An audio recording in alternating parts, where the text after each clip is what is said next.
Bonjour et bienvenue sur les vitamines du royaume pour cette capsule c'est une capsule, un message d'espoir en fait, qui indique qu'on peut toujours triompher de toutes les circonstances dans lesquelles nous nous trouvons. Si vous lisez attentivement le psaume 107, vous verrez que le Seigneur ici s'adresse à 4 types de personnes. Le premier type de personnes, c'est des gens qui errent dans le désert. Peut-être quelqu'un est dans un désert en ce moment. Un désert, c'est une fournaise, c'est une épreuve. D'accord? Il y a un type de personnes où il est dit ceux qui ont pour demeure les ténèbres et l'ombre de la mort. Quand on est dans les ténèbres, on n'a plus de communion avec Dieu, on ne voit plus rien, c'est la cécité spirituelle. Et l'ombre de la mort, c'est comme si l'ange de la mort veut nous prendre notre vie au travers de la maladie ou des tentatives de suicide et des choses comme ça. Il y en a de ceux qui se sont rendus malheureux par les iniquités. Ben oui, parce que le péché que nous commettons, nous pratiquons sciemment lorsqu'on est un enfant de Dieu, eh bien, ça nous rend malheureux et ça a des conséquences aussi sur notre santé physique, psychique, etc. Et le quatrième type de personnes, c'est ceux qui sont en proie au danger et qui chancellent parce qu'ils manquent de foi.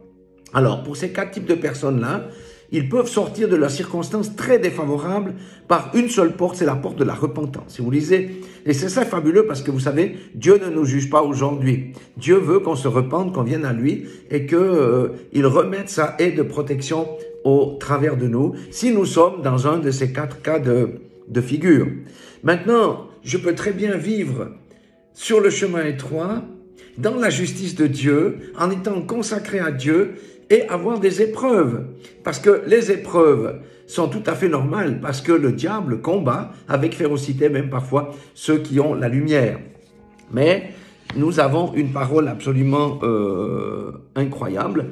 Dans Psaume 34, verset 20, je vais lire dans la version parole vivante, il dit « Des épreuves nombreuses sont dans le lot du juste ». Je peux dire que moi j'en expérimente, mais je ne suis pas le seul. Mais toujours, le Seigneur vient pour le délivrer. Alléluia. Des épreuves, nous en aurons, mais le Seigneur vient toujours pour nous délivrer. Et le Seigneur aussi nous dit dans le Nouveau Testament que nous sommes assis où? Dans Éphésiens 2:6, nous sommes assis dans les lieux célestes avec Christ. Spirituellement, nous sommes là-haut. Et en plus, il nous a donné les armes dans Éphésiens pour combattre le diable. Alléluia.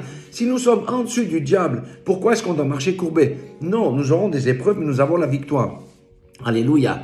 Et aussi, le Seigneur, au travers de Jacques 4:7, si vous lisez attentivement, il nous donne une recette imparable. Soumettez-vous à Dieu, résistez au diable et il fuira loin de vous. Voilà pourquoi je dis que chacun d'entre nous peut être au-dessus des circonstances défavorables de sa propre vie.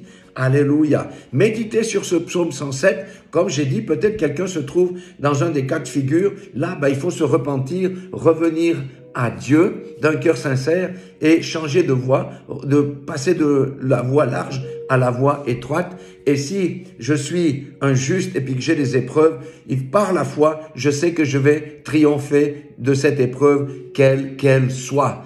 Et le Seigneur nous invite aussi à combattre avec les armes qu'il nous a données et à travailler notre foi. Voilà, soyez tous bénis dans le nom puissant de Jésus-Christ de Nazareth et soyez tous fortifiés par cette parole merveilleuse de ce jour qui me booste moi-même aussi. Dieu vous aime, je vous aime, nous vous aimons tous dans le nom puissant de Jésus-Christ.